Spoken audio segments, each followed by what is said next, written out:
Three, two, one.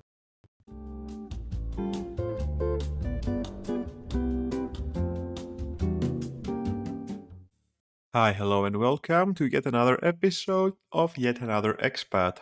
My name is Hermes, and I'm here with you today, or you're here with me. I don't even know. You'll have to excuse my voice for this episode. I'm close to getting sick. My throat is bad. My partner has corona. So this is my swan song, They say when swans die, they make this voice. Is that only a Greek expression? I don't know. But this is my swan song to you in case I get corona. So let's give this a go. Here are a few random things from the week that I wanted to bring to you. First up, entrepreneurship in Berlin. Why not? So, this is something that happened to me when I had to take out some cash. I don't have a German bank yet. I have N26, which is something in the middle. And taking cash out can be an adventure. They have here these ATM machines from Euronet, blue and yellow, the scam of ATMs. There are many videos about why these Euronet ATM machines are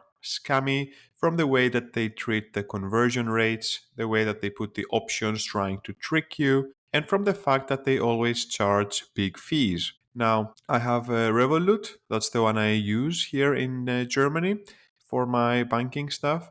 And in Revolut, you can withdraw 200 euro without having a charge every month.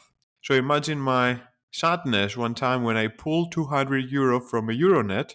So then the Euronet charged me 450 or something because they put a fee. And then Revolut was like, hey, wait a minute. This is more than 200 euros that are being drawn from the card. So now we will charge you a fee as well. And this is how I ended up losing almost 10 euros. And this was very painful, not for the money, but for getting tricked over.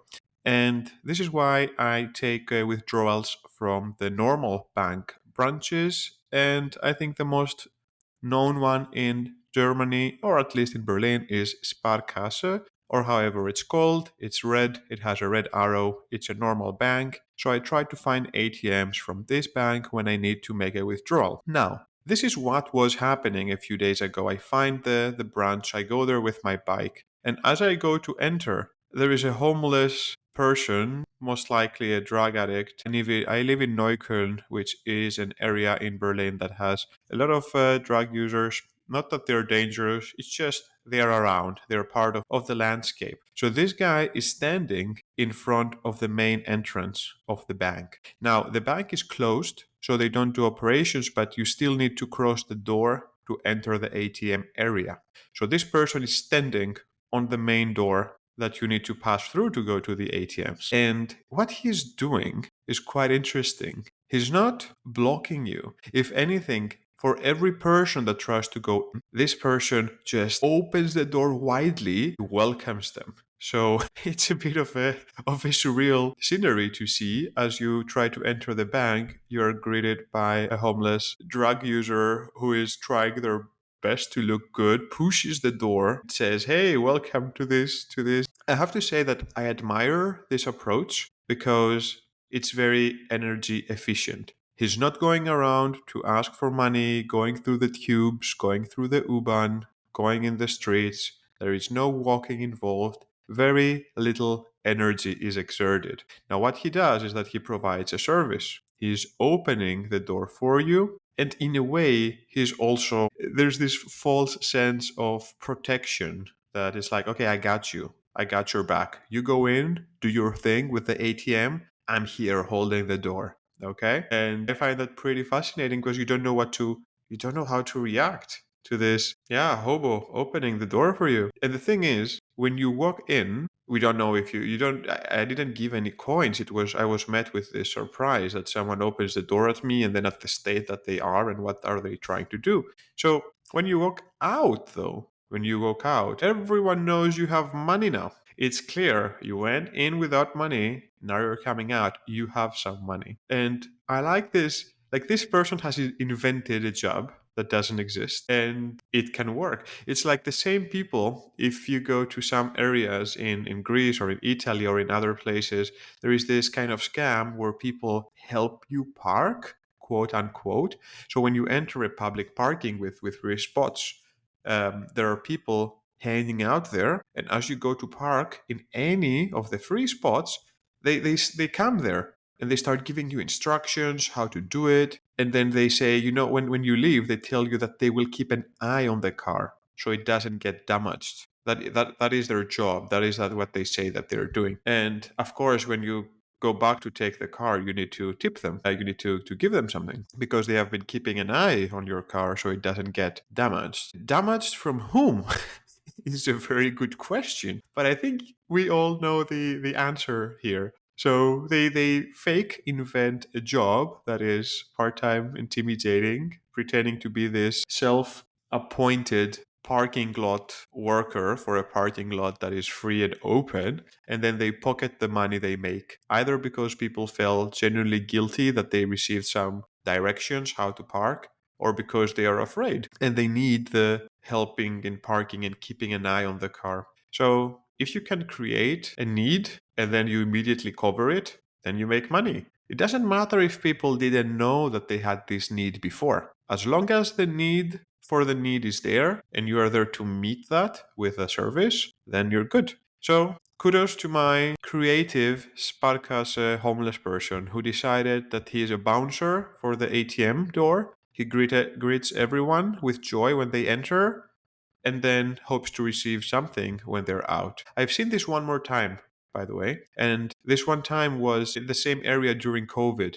Someone was doing the exact same thing, pretending they're protecting you, opening the door as you enter the ATM space, and then kind of staying there with you until you get your money. And they are protecting you from I don't know whom. Yes. So, did I give this person some pocket change? Yes, I did. I was very conflicted inside of me, but somehow I like that he is choosing a way that is sneaky, non like threatening, not robbing, not, I don't know, he's nice and polite saying good morning. There is an underlying sense of a threat because he's guarding the place while you take your money. And yes, I didn't have to touch the door. That's also a win. Neukölln entrepreneurship, 1 point. Now, another thing that has caused some surprise to me is the weather has been turning more warm, and warmer days can come and then they can immediately disappear with the storms and rain and crazy wind. You can never relax inside of you and say, okay, we have 3 days of sun, it's going to be sunny. No, you're always on your toes. You always need to be guessing. But the weather, like if you take the average of the weather, it has been much better. And I realized something new about Berlin. There are mosquitoes. What? Why are there mosquitoes in Berlin? I come from Greece. I hate mosquitoes. You probably, if you haven't heard, there are some episodes where I complain about how I am a mosquito magnet. They come to me. Do you know how the birds migrate from the north to the south every year and somehow they know the way and they follow it until they get there? This is what mosquitoes do with me. And I really had this point for Berlin, point for Germany, the fact that I don't have to deal with mosquitoes here. But mosquitoes are here and it's tough. This was not part of the deal. And I have to say, they are more not weekend, Saturday and Sunday, but more weak than the Greek ones. I guess because there is something being done here to control the population. In Greece, we have stopped. Do you know that planes actually spray things in the periods that the mosquitoes are humping to make the summers better? This has been happening in a lot of countries. I don't know. I'm too lazy to search, but I think it's done in a way that it's not harming anyone else. But I would guess that Germany has had some initiatives to control the mosquitoes because they feel much weaker and less intense. Like the Greek mosquito will be knocking on your door every 30 minutes. And on your door, I mean on your ear, making that buzzy sound. It's going to sting you. If it can sting you, it would sting you 10 times in a night, get as much blood as it can, ready to burst out. I feel the German mosquitoes are a bit more just hanging around. Maybe they pass by one time during the night. Maybe they bite once, but it's not that annoying. It's easier to just clench your teeth and let it be. And then it's not going to come again and again. So, yes, I don't know if this is a half point, the fact that the mosquitoes are less ninja, less commandos than in Greece. But Berlin, why mosquitoes? Not cool. Let's get over with this.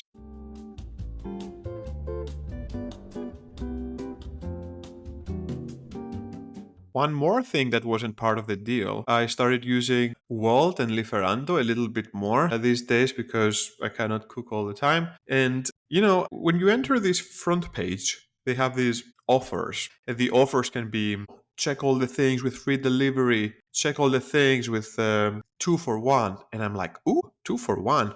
Well, that's exciting. Let's check these out. And apparently, they write 2 for 1 in a big banner. And when you enter the store, you try to see what is it that is 2 for 1. I enter a store with a restaurant with pokeballs. That how you call them? Not the pokeballs from Pokemon. The poke, like you know what I'm saying. It's a ball with a lot of greens and things and rice and all that. And I'm thinking, oh, 2 balls of that. That would be nice. And I look and I look and I look, and there's no offer. And I figure out at the end that the offer 2 for 1 is for some crab chips. Do you know these horrible chips that they give sometimes in Asian stores and they're supposed to be duck or shrimp or crab? And you bite them and they taste like nothing. It's like a mini cloud of Felisol plastic. Like these chips are what you would put in a box to protect something fragile. I'm talking about those chips.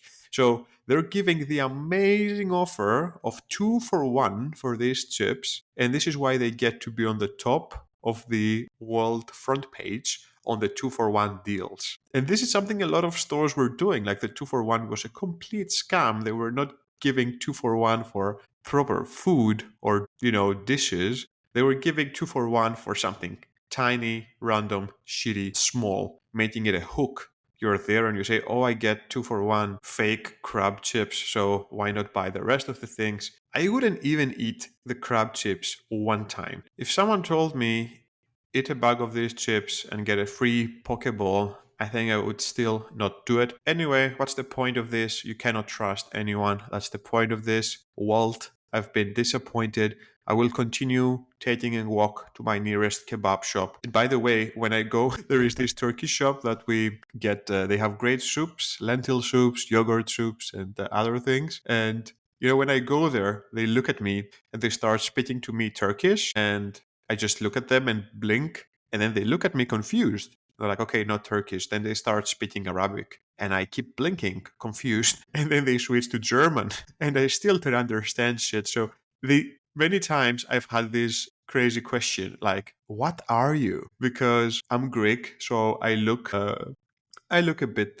from the Middle East. Not a lot, but I have some of these elements: big watery eyes, long nose, whatever you want to call it. And yeah, this happens in barber shops as well. They look at me, start in Turkish. I'm like, sorry. They continue in Arabic. I'm like, still sorry. Try their German. And I'm like, can we please do English? And they say, what are you? Where are you from? How can it be that none of these work on you? And this is when I go, I am Greek. I usually say Nachbar, Nachbar, which means neighbor, neighbor, just to show that I come with good intention. But anyway, this is on you, Walt. I will continue working on the bridging of the relationships between Greece and Turkey because your offer page is a scam. Thank you. Let's move on.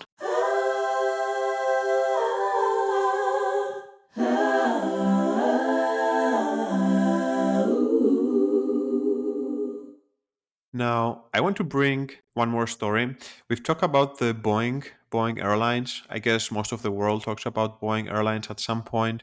One sentence summary, they've been going to shit. They have security issues. They have planes that are not as safe as they could. They had the MAX situation with the airplanes that their nose would go tip down due to a bug error that they hadn't seen. And all of these things. There was a door that went flying mid-fly in Alaska flights. They had whistleblowers that were made unalive, aka they were deceased in very convenient timings. But overall, there is a great John Oliver. I think every recording I do, at some point I say there's a great John Oliver episode about something.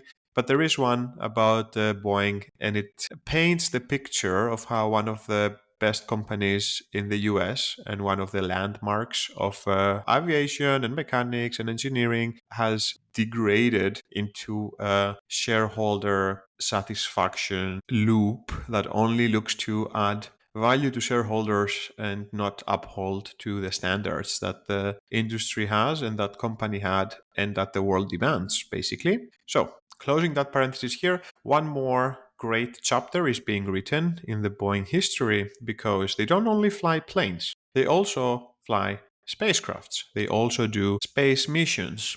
And what happened there? So let's go a few years back. In 2014, NASA decided to give both Boeing and SpaceX contracts so that they can send things to the ISS, to the International Space Station. So far, so good, right? You are NASA. You're like, okay, I don't want to only give these contracts to one company. We have two companies that can do space aviation. I'm going to give them both a contract. So there is also, it's good for business, you know. In 2014, 10 years ago, they both got the contracts, and actually SpaceX contract was at 2.6 billion and Boeing contract was at 4.2 billion, almost double. And why is that? Well, because that's the prices that they gave for the exact same result. They gave these different prices, and NASA decided to go with both contracts. Now, I'm not a big fan of Elon Musk lately. I'm a fan of how he has pushed engineering to pursue new heights in entrepreneurship, but a lot of other things are despicable about him. But anyway, we're going to praise a little bit SpaceX here because they began running the operational missions in 2020, and they have sent about more than 11 crews to the ISS. I think that they have done, I need to check the number, but 20 payload deliveries if we count crew, people, and non-manned missions. Boeing had done none. So Boeing, who had double the money, was running from one problem to another. It had a delayed timelines, problems with the parachute. It took them forever to send anything. And at some point, Boeing made it. It sent two people in the International Space Station. Amazing. But after being there for some time, guess what happened? The Boeing spacecraft broke down. It broke down. There is a helium leak, there are some other problems, and basically we have this ridiculous scenario where the two astronauts got stuck in space because Boeing's spacecraft is shit. That's the, I hope I don't get sued or made unalive, but this is what happened. And these two astronauts got stranded in space since June. And since then, they've been trying to find a way to get them back. So what are we doing now? Boeing tried to make this work, but they cannot get them back, and NASA has to make a decision. So the alternative will be actually to bring a SpaceX Dragon spacecraft and save them, which is so comical. It's like watching some weird movie. So now SpaceX will come and rescue them because, yeah, Boeing couldn't even deliver one payload. This is a complicated approach because apparently there are different technologies there, and the spacesuits that these two astronauts have been using are not compatible with SpaceX. But this is where we are now. These poor two astronauts, Butch Wilmore and Sonny Williams, they were supposed to stay there for 8 days. I think it's almost 3 months now that they're there. They have a lot of supplies, but yeah, this is a situation we have in the world. We need to get two people out of the International Space Station because Boeing fucked up yet again. SpaceX might be able to get them back. And NASA, this will have big consequences. Like imagine being hundreds of millions of dollars over budget and still not being able to make anything work. This is Boeing versus already been doing flights for more than 4 years, which is what SpaceX has been doing since 2020. So what I'm basically sharing is, if you're listening this on a Monday, the Boeing stock price is definitely going to be crashing hard. This happened during the weekend where the market is not open, but basically getting a SpaceX Crew Dragon to return the Boeing crew to Earth is the biggest failure you could have. Things that could come out of this would be that NASA starts heavily investing more in SpaceX and phasing out the Boeing space missions, which would be a huge blow for Boeing, forcing it to stay more in the classic aviation airplane situation and out of the space race. which would be huge. That would be a really big development. So this is what's happening. NASA decided to go with SpaceX and try to rescue those people out. The problem is that they're not going to leave anytime soon. SpaceX already has a routine mission to the International Space Station, carrying 4 astronauts as part of the standard crew rotations that they're doing. So this adjustment will leave 2 empty seats. And not only that, they decided that these 2 astronauts will join the rest of that crew and become part of officially the ISS expedition. This means that they will remain on site with the rest of the team for an additional 6 months before they all come back down together, because this is what the other crew is doing. The other crew is sending 4 people there to do a 6-month operations in the ISS, and then they're coming back. So now these 2 people will tag along with them. And this is how an 8-day space vacation can turn into more than half a year. They're coming back February 2025. And the malfunctioning Starliner, which is the shuttle from Boeing, will try to fly home empty in early September, in just a few days. So, if they manage to fly this thing back empty, NASA will be faced with a critical decision, either to grant the Starliner and Boeing official certification for human spaceflight, which is a step that could set up vehicle to make routine trips in orbit, despite the fact that it did not complete the mission, or it could deem it not certified for human spaceflight, and that would be a pretty bad turn for Boeing. And I think it's what should happen, if I'm honest, with all the safety problems we've been hearing. Now, this weird episode is close to finish, so why not share one more random thing that came to my mind? Do you know that Spotify had a feature with which you could run, and it would always bring songs that match your running tempo? This is how I discovered Spotify back in 2013 or 14, and I think I've never said this in a podcast, but I've thought about it many times. I would go running, I would use Spotify, and if you're speeding up, it will very slowly and beautifully transition to more high BPM songs to match your own pace. And this was like magic. And this has not, like, where is this now? This is the thought that came to my head. Wait a minute. I remember Spotify could do this amazing thing that would help me go run. Why isn't it doing it anymore? Was it even Spotify? Is it all a dream in my head? And it turns out it wasn't a dream in my head. Thank you, brain. It was the reality, and Spotify discontinued this for unknown reasons. And trust me, this was imagine going out in any type of speed and always getting songs that fit. Such a cool way to listen to music, such a nice way to get introduced to new music, because you could also, it could serve you songs that fit the BPM, but it's also a way to bring new things to you. Apparently, other people tried to create apps that do exactly the same as this feature, and I tried to find some in the App Store, but some were deleted, and I think they just didn't survive through time. And yeah, this is still a gap. Spotify never said why they stopped it, and hasn't said if they will ever bring it back. I'm not sure what this knowledge is going to do to you, besides share some of my disappointment and anger for such a great future to be removed. So if you're a developer, maybe this is one for you. If you make an app that would fit my current pace with songs when I'm running, I would buy it. So this is it for today. I can feel my voice giving up. Thank you for following and getting these tiny bits and updates from the Berlin and the world. Stick around on Monday to see Boeing going on a downfall. If you're planning any trips to space, probably go with SpaceX. If you're looking to create jobs that don't exist to squeeze out some money, you could be a doorman at the ATM machines. You could use your own imagination, maybe go to a supermarket and help people put things in their grocery bags. That's a real need. Could pretend to stop the cars when there is a red light and just stand in the road and shout to people, go, go, go, I'm holding them.